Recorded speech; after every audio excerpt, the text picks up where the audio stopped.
It's been a long time coming, but the new Stormcast Dragons for Warhammer Age of Sigmar are finally here. So in today's video we are looking at the new kits for the amazing looking dragons for the Stormcast Eternals. We've got Krondys, the son of Dracothian, and the Stormdrake Guard. So I know a lot of people have been looking forward to these. They didn't come out with the main range, and we saw on Warhammer Community recently that with the delay they took the time to readjust the points costs and maybe fix these to make them a bit more fitting for the game, which is a great move. Games Workshop could easily have released these and then a couple of weeks later gone, actually they've gone up in points. So first of all, massive thumbs up to Games Workshop for doing that, fixing the game from a balance point of view before trying to sell toy soldiers basically, which is really cool. The dragons are still ace. Yes, they're a bit more expensive, but they're still really good. So I think we still will get people doing a pure dragon army, which is something I'm absolutely going to do because I'm a massive nerd and I love dragons, basically. So first of all, thanks to Games Workshop for sending these to us early to have a bit of a review. What we're going to do in the video is have a look through the sprues, all the instructions, see how they go together. We're also going to build them up, show what they look like, do a bit of a scale comparison compared to some other models in the Age of Sigmar range, and yeah, hopefully with any luck, by the time this video goes out there might be some paint on these as well, so hoping to have some painted images on the website as well. So yeah, let's have a look at these guys. So first of all, let's have a look at Krondys, the son of Dracothian. So this is the magical version of the dragons. This kit builds Karazai as well, which is the more aggressive, close combat focused one. I mean, Krondys is no slouch in combat. He's a massive dragon, but obviously his big kind of plus is his magical abilities. Both of these guys, if you take them as your warlord, unlocks the Stormdrake Guard as battle line. Within the Stormdrake Guard box as well, you can also build a character that unlocks them as battle line as well. So there's quite a few options for having a pure dragon army, which is really cool. Something we've wanted to see here at Sprues and Brews for ages. And yeah, I kind of need to get all of the dragons because I'm a little bit obsessed with them. So yeah, big old kit. I believe this is £95, which isn't as bad as I thought it might be. You know, I think Techless was 120, I want to say, and it seems to be a similar size model. Obviously we'll see once we've built up how he stacks up compared to some other models in the game. And yeah, it looks really cool. Now I know a lot of people have maybe been a bit disappointed that obviously they've got the same wing position. The main real difference is the position of the head. Krondys has got a lot more kind of armour plating and stuff on him as well. I'm interested to see what they look like built up, to see kind of if there is any potential maybe for repositioning this other wing to have a bit more variety between the two. I guess from a sprues and kits point of view, it makes sense for Games Workshop to kind of have it as a dual kit. In a perfect world we'd have two kits, but realistically I don't think that was ever going to happen. So yeah, let's open this up and have a look at the frames and see what this gorgeous dragon looks like. So inside we have got the instruction manual. We will have a look at that in a little bit. Then we get a small frame and two big frames, which is par for course really for big kits in AOS at the minute. We also get a large base that looks to be the same base that Archaon is on. So big old base that he's got. That's one side.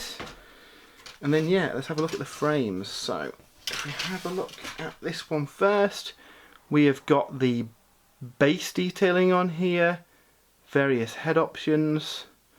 I am kind of wondering, obviously with Imperial Knights, they've been able to update a kit by adding additional frames to give you more builds. And I do wonder, like with the Sons of Bahamut, I think it'd be quite easy to add an additional frame to add a new choice of Mega Gargant to your army. I do wonder if this is the kind of kit where they could potentially throw in a different frame at some point in the future to build another two dragons maybe. Again, I don't know anything, that's just guesswork, but it'd be pretty cool. Looking at the next frame, we have got body on there, we have got the wings. The wings are in multiple parts as well, so I think it'll probably be worth keeping those as sub-assemblies when you're painting the thing. Obviously we'll have a look at the instructions, see if it recommends anything like that on there. But no, it looks really cool. Age of Sigmar has been distinctly lacking dragons, I feel. I forget what it's called, the big Stormcast dragon that they released back at the start of the game Wasn't really a dragon in my eyes. Obviously we've got the big Forge World Vorgorath, which is a really cool kit, but again it's a little bit pricey for most people to rock up and bring a dragon for. Outside of zombie dragons and like this, is the first kind of proper traditional dragon we've got in plastic, and I do wonder if we'll get any more. I'd really like to see the Lumineth get one with Tyrion riding it, maybe. That'd be pretty ace. Obviously we know that dragons were kind of brought to extinction by Kragnos, but they're back, so there's no reason why we can't see the draconic races return in force in Age of Sigmar. So yeah, really, really nice kit. I'm looking forward to building this. Like I say, towards the end of the video, we'll have this built up and hopefully get some painted shots of it as well. So moving on to the instruction manual, we'll be able to see that this builds the 2 different options of dragon. Now, there is some difference in the pose, the position of some of the hands, the head's posed in a different way, the tail flicks a different way, but on the whole the body and the wings are going to be the same way, so you may have to do a little bit of repositioning if you do want them to have completely different stances. I don't think it's going to be too hard a kit to build, really. It's quite a few big chunky pieces that go together. Similar construction, if you built Archaon for example, similar kind of construction to that, so I can't see there being any major issues with that. And then once you've built those core bits, then you've got the choice of building either of the 2 varieties. Now, I don't know about the head bit. I wonder if there's any room for doing a combi build. So the necks are separate pieces, so obviously I've not built it yet. I will have done later on in the video, but I do wonder if there's a way of blocking this out with green stuff, putting a magnet in, and being able to swap the 2 heads maybe is an option. Obviously you might struggle with some of the armour plating and stuff, but there might be a way of doing it. Personally, I'll probably get one of each anyway because they're cool dragons, but the necks are different, so I think there is the potential for having different flavours of dragon out of one box, which is pretty cool. But yeah, looking through, again, it looks like a fairly simple build, to be honest. I know I did say about keeping the wings separately. That one looks kind of integral to the kind of structure of it. This one here, if we look on the box art, wherever I've dumped it, might be a little bit difficult to get your brush in for the detail. So I reckon this kind of like flap of the wing here and there, keep those core bits built and then put these on. Maybe just make it easier to go on. Again, once I've built the thing, I'll be able to gauge kind of how easy that is to do. You might be fine just building it all together and going for it. Don't think the instructions recommend painting those bits separately, so might be alright. And then we've got Karazai. I think this one I'm going to build as Karazai because he's a big angry red dragon, and I think that's the way I'm going to go with it. Again, really straightforward. And again, I think if you keep this piece and this piece separate, just to be able to get to, I think it is going to make painting him a little bit easier. But yeah, they look absolutely gorgeous. I'm not too fan of the kind of greeny scheme of this guy. Obviously I prefer the red look of this one. I am looking forward to seeing what the community does with this, because I think you could do some really cool colour schemes on these things.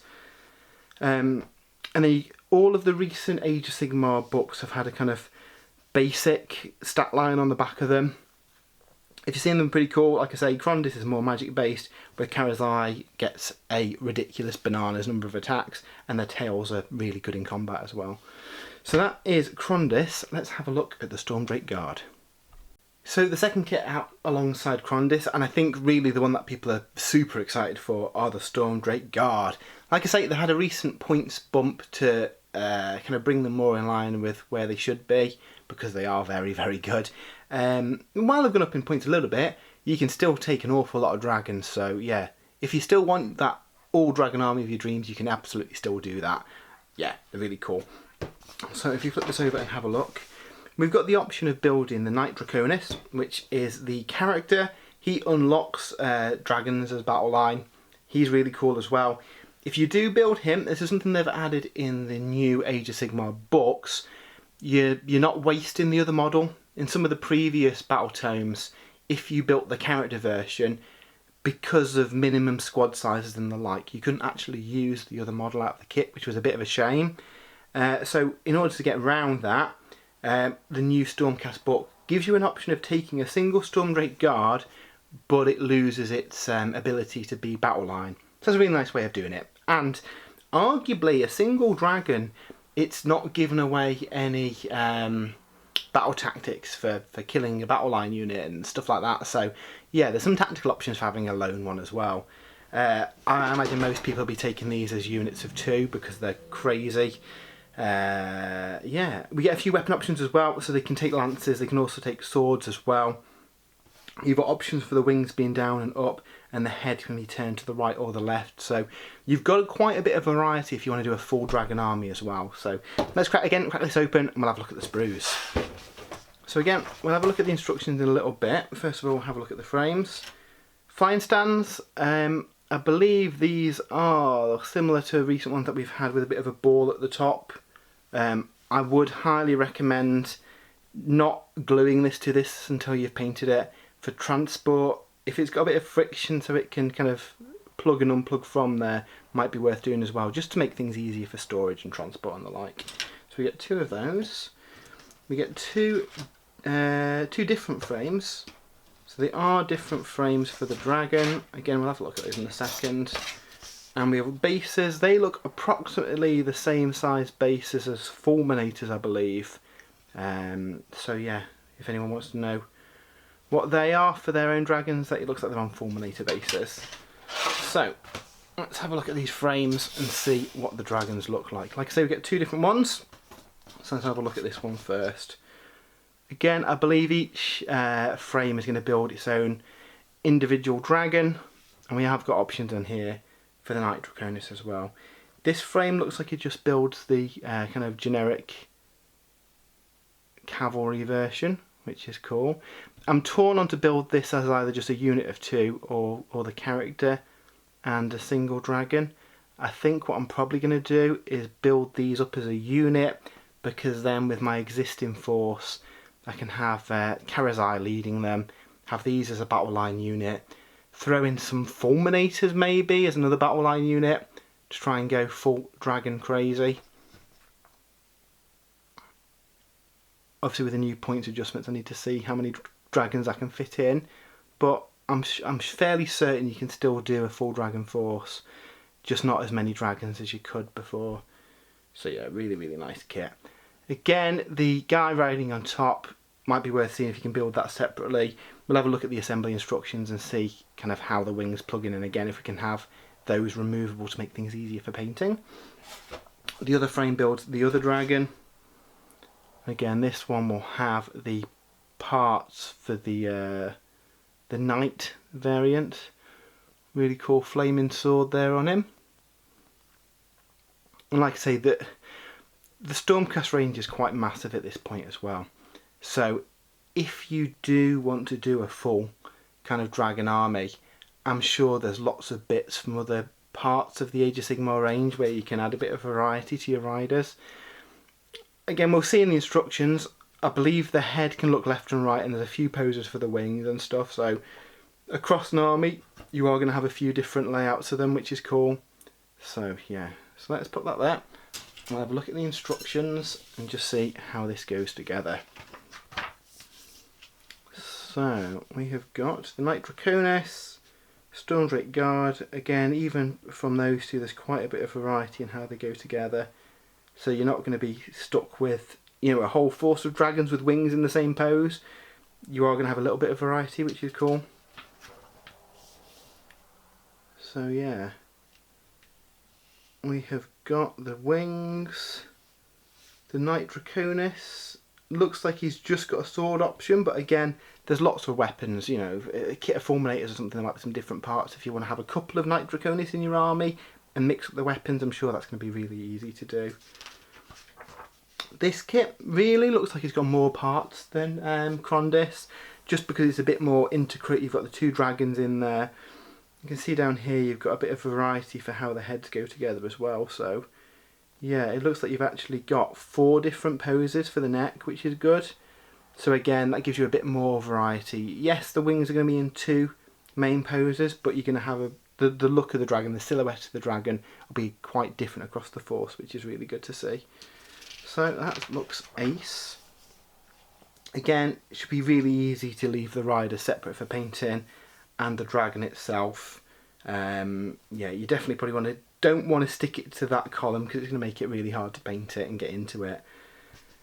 As for the wings, how do they go on? Again, you can probably get away with leaving the wings as sub-assemblies, pinning them, or magnets maybe for transport, because these are probably going to be quite large when they're built. Again, at the end of the video we'll see just how they go together and, you know, what transport options there are for them. I'm quite lucky I've got room to keep these kind of assembled and built, but I know a lot of people want to be able to kind of take it apart and put it in a case when you go into tournaments and the like. If you don't build the knight, you can also just build them as Stormdrake Guard. Again, you've got some options for your weapons. So the prime, you can give a sword. You've just got lances there. What I'll probably do is build this kit, a Stormdrake Guard, and then pick up another set to build as the knight variant. But yeah, really cool. I really like the lances. I think they look better with the lances myself. But the options being there, again, give you variety across the entire army. Looks like we've got 2 options for the head. I don't know if we've got multiple options for the other dragon. But either way, you are going to be able to do some different looking dragons, which is good. And again, you might be able to do some posing for the wings as well if you want some steps between the wings up and the wings down. And again, for the other guy, you've got a load of options. Looks really cool. So yeah, I'm looking forward to building these and painting them up because, yeah, A, they're really good in game, and B, I love me some dragons. So yeah, I'm going to jump cut to the far future and we'll see what these models look like assembled. And here is the dragon assembled. Really, really nice kit. So I've built him as Karazai because I think he's the coolest looking of the 2. I did leave part of the wing as a sub-assembly, just to make it easier to get to the underside of that, and I have kept him off the base just so you can get to that under detail a bit easier. He's a little bit wobbly, not attached to the base, but that'll be fine once he's glued down. So I just want to give you a look at comparison in size compared to some other recent models as well. So Be'lakor, he is a little bit taller than, he's a little bit shorter than a Mega Gargant. So yeah, he is very, very nice though. If we kind of spin this round and have a look at some of the detail on the back, because we haven't seen a lot of that from the promotional images. Nice bit of texture on the wings. He looks really cool. Again, going to be another really fun one to paint up. What did surprise me, however, though, was the size of the little dragons.